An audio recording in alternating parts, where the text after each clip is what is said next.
그거 아세요? 가족은 있는데도 늘 외롭고 허전하다는 느낌.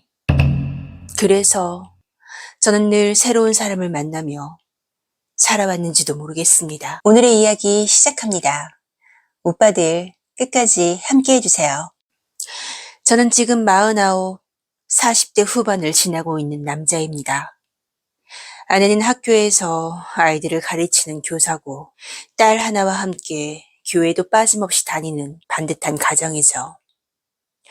그리고 저는 한 번도 가정을 깨고 싶다는 생각은 해본 적이 없습니다.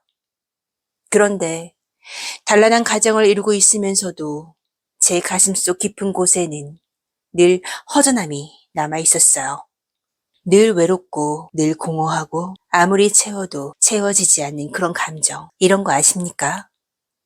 그래서 저는 습관처럼 결혼을 하고 나서도 늘 누군가를 만나왔습니다. 헤어지면 또 만났고 그 관계는 길어야 1년을 넘기지 못했어요. 그러다 나중엔 이런 생각이 들더군요. 맛집도 여러 곳이 있자 이 집은 이 집 나름의 맛이 있고 저 집은 또 저 집대로 다른 맛이 있듯이 사람도 각자 다른 매력이 있는 거라고요. 그렇게 저는 스스로를 설득하며 새로운 만남을 당연한 일처럼 받아들이고 있었습니다. 헤어짐은 제게 늘 또 다른 시작이었으니까요. 솔직히 1년쯤 만나면 정도 들고 미련도 남기 마련이었죠. 하지만 그 빈자리를 또 다른 사람으로 채우고 나면 이상하게도 그 허전함은 또 금세 사라지곤 했습니다. 솔직히 말씀드리면 제가 잘생기거나 대단한 능력이 있는 것도 아닌데 이상하게 여자들이 호감을 갖더라고요. 제 친구는 늘 이렇게 말하곤 했어요. 너는 이빨 하나 끝내준다. 저 역시 그 말을 부정하지는 못했습니다. 제가 특별히 뭘 하지 않아도 대화 몇 번이면 상대의 경계가 쉽게 풀리는 순간들을 여러 번 겪어왔으니까요. 그리고 이상한 건 선을 한 번 넘고 나면은 그때부터였어요. 처음엔 담담하던 사람도 툭툭 대꾸하던 사람들도 그 뒤로는 제가 어디에 있는지 누구와 있는지를 궁금해하기 시작했습니다. 그렇게 처음엔 아무렇지도 않은 얼굴로 웃고 있다가 어느 순간부터는 저를 놓치지 않으려는 기색이 대화 하나, 메시지 하나마다 드러나기 시작했습니다.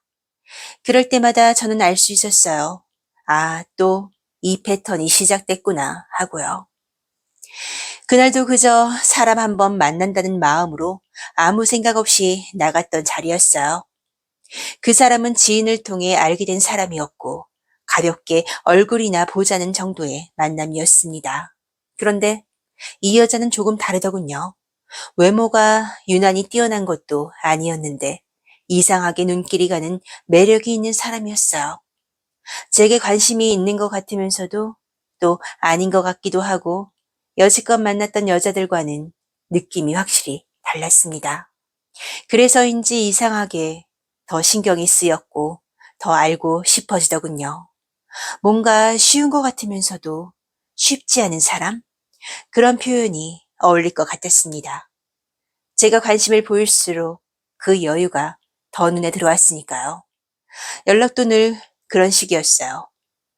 제가 먼저 연락을 해야 답이 왔고 톡도 바로 확인하지 않았어요. 처음엔 솔직히 이 여자가 나한테 별 관심이 없나 싶기도 했습니다. 그러다 약속이 잡혔고 그날도 평소처럼 조용히 식사를 하고 밖으로 나섰습니다. 그런데 그 순간 의외의 반전이 있더군요. 그녀가 아무렇지 않게 말했습니다. 저기 쉬었다 갈래요? 순간 멈칫했는데 더 놀라운 건 내 차가 아니라 자기 차를 타라고 하더군요. 그 사람은 제 반응을 기다릴 틈도 없이 먼저 주차장 쪽으로 걸어가고 있었습니다. 저는 그 뒤를 아무 말도 하지 못한 채 따라갔고 속으로는 이게 뭐지? 싶었습니다. 그동안의 여자들은 늘 제 차를 탔거든요.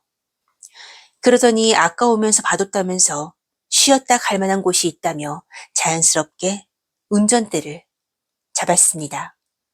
뭔가 낯설면서도 이상하게 그날은 제가 모든 걸 맡기고 따라가고 있다는 느낌이 들었어요.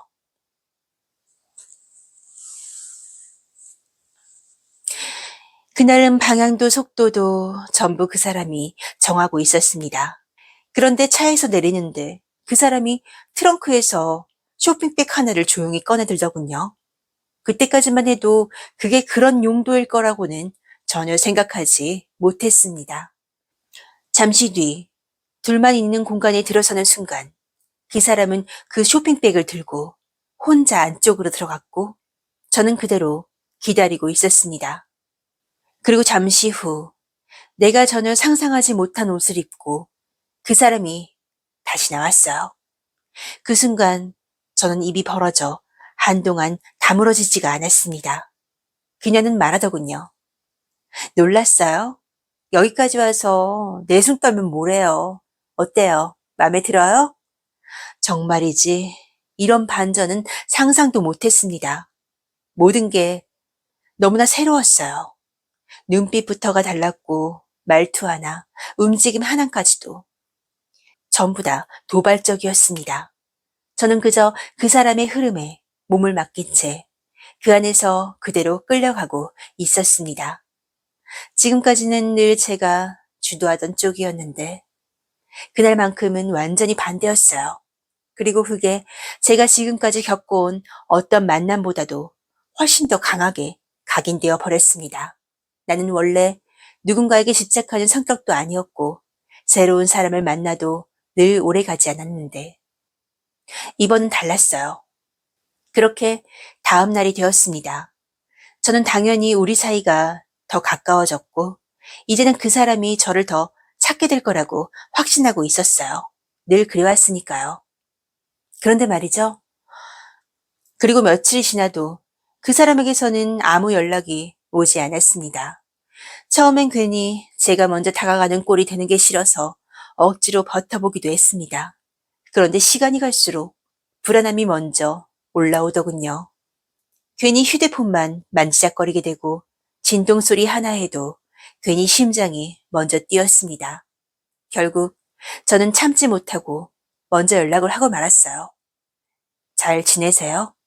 한참이 지나서야 답이 오더군요. 딱 한마디였어요. 네.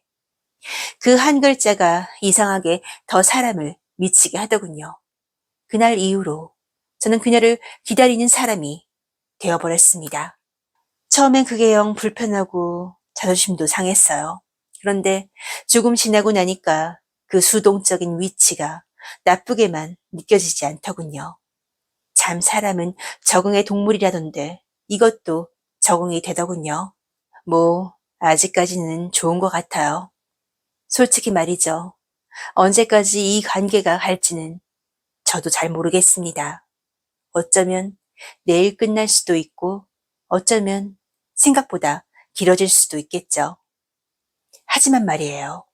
지금 이 순간만큼은 그녀를 생각하면 심장이 뛰는 건 인정하지 않을 수가 없네요.